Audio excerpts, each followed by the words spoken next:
Assalamualaikum warahmatullahi wabarakatuh.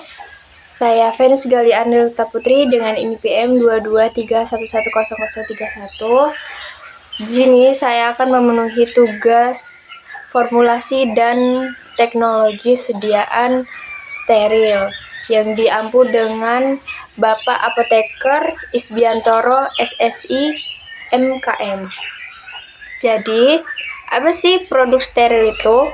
Produk steril adalah bentuk sediaan obat dalam bentuk terbagi-bagi yang bebas dari mikroorganisme hidup, termasuk sediaan steril, preparat, sediaan parenteral obat suntik atau preparat untuk mata, dan preparat irigasi, misalnya infus. Penggunaan tidak melalui garis pertahanan tubuh manusia, yaitu membran kulit, mukosa, dan sediaan ini harus bebas dari kontaminasi mikroba dan dari bahan-bahan toksis lainnya. Kemudian, sesuai dengan CPOB, produk steril dibuat dengan persyaratan khusus dengan tujuan memperkecil resiko pencemaran mikroba, varikulta, dan pirogen. Sangat tergantung dari keterampilan dan pelatihan dan sikap personalitas yang terlibat dalam pembuatan. Pembuatan produk steril harus sepenuhnya mengikuti metode pembuatan dan proses yang ditetapkan secara ketat, karena resiko yang ditimbulkan dari obat jenis juga sangat besar. Seperti misalnya sepsis, yaitu inflamasi yang disebabkan karena preparat steril yang tidak memenuhi syarat. Kemudian ada proses pembuatan produk steril. Secara garis besar, produk steril dibagi menjadi dua, yaitu produk disterilkan dalam wadah akhir, sterilisasi akhir, post-sterilisation. Yang kedua, produk diproses secara aseptis pada sebagian atau semua tahap aseptis processing. Kemudian jumlah terbesar sterilisasi akhir, kemudian jaminan antiseptik processing, yaitu media file. Kemudian ada tipe kontaminan. Ada dua tipe kontaminan, yaitu variabel, non-variabel preslist. Partikel-partikel debu serta atau mineral lainnya tersuspensi di udara dapat menyebabkan terjadinya kontaminasi produk. Partikel-partikel ini bisa jadi mengandung organisme hidup, misalnya bakteri, jamur, spora, dan lain sebagainya. Semakin banyak partikel yang ada di udara, maka semakin rentan terjadinya kontaminasi pada produk.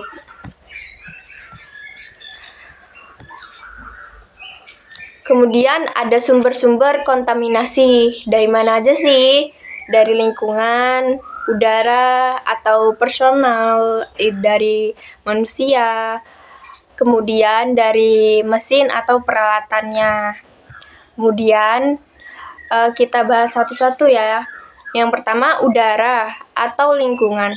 Udara merupakan sumber kontaminasi utama dalam proses pembuatan obat, sehingga di dalam CPOB diatur adanya syarat ruangan. Kualitas produk sangat dipengaruhi oleh kualitas udara yang ada. Persyaratan HVAC dalam proses pembuatan obat diatur sangat ketat dalam CPOB. Yang kedua, manusia atau person. Terdapat lebih dari 200 lebih spesies bakteri yang berada ditemukan yang berhubungan dengan manusia. Bakteri-bakteri tersebut ditemukan di dalam usus, mata, hidung, mulut, rambut, dan kulit. Kulit manusia dapat mengandung 1000 mikroba atau mikrometer.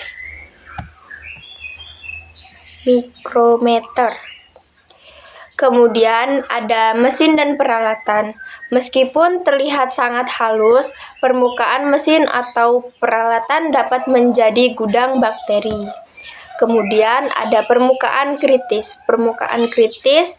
Permukaan yang tersentuh langsung atau berakibat langsung terhadap sterilitas produk wadah atau penutupnya. Permukaan kritis ini harus senantiasa dijaga sterilisasinya selama proses produksi berlangsung. Kemudian ada persyaratan CPOB tahun 2018 pembuatan produk steril. Umumnya, yang pertama, umum, personalitas, bangunan dan fasilitas. Kemudian peralatan, sanitasi, air, pengolahan, sterilisasi, filtrasi produk yang tidak dapat disterilkan dalam wadah. Akhirnya, penyelesaian produk steril dan pengawasan mutu. Kemudian, ada bangunan, desainer bangunan.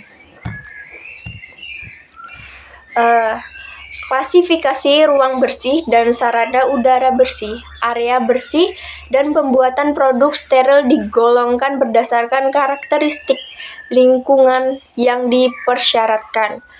Tiap kegiatan pembuatan membutuhkan tingkat kebersihan ruang yang sesuai dalam keadaan operasional meminimalkan resiko kontaminasi oleh partikulata dan mikroba pada produk atau bahan ditangani kondisi operasional dan non-operasional.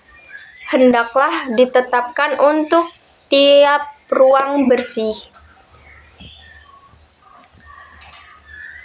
Yang pertama, ada klasifikasi ruang bersih. Yang pertama, keadaan non-personal adalah kondisi di mana fasilitas telah terpasang dan beroperasi lengkap dengan peralatan produksi, tetapi tidak ada personal. Yang kedua, kondisi operasional adalah kondisi di mana fasilitas dalam keadaan berjalan sesuai modus pengoperasian yang ditetapkan dengan sejumlah tertentu personal yang bekerja.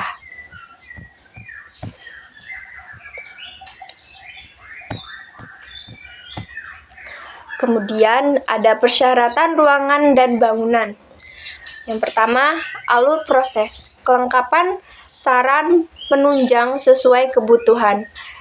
Yang kedua, alur material, mengikuti proses produksi, tidak boleh terjadi tersimpang dan alur personal.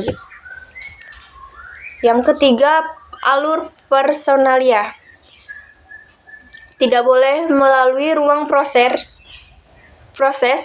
tidak boleh terjadi persimpangan dengan alur material. Kemudian adanya koridor tamu yang disiapkan. Kemudian ada prinsip desainer. Semua bangunan dan fasilitas hendaklah sependapat mungkin didesain untuk mencegah personal yang melakukan pengawasan dan pengendalian masuk bila tidak diperlukan. Area A dan B hendaklah didesain sehingga semua kegiatan dapat diamati dari luar. Kemudian ada ruangan bersih dan sarana udara bersih.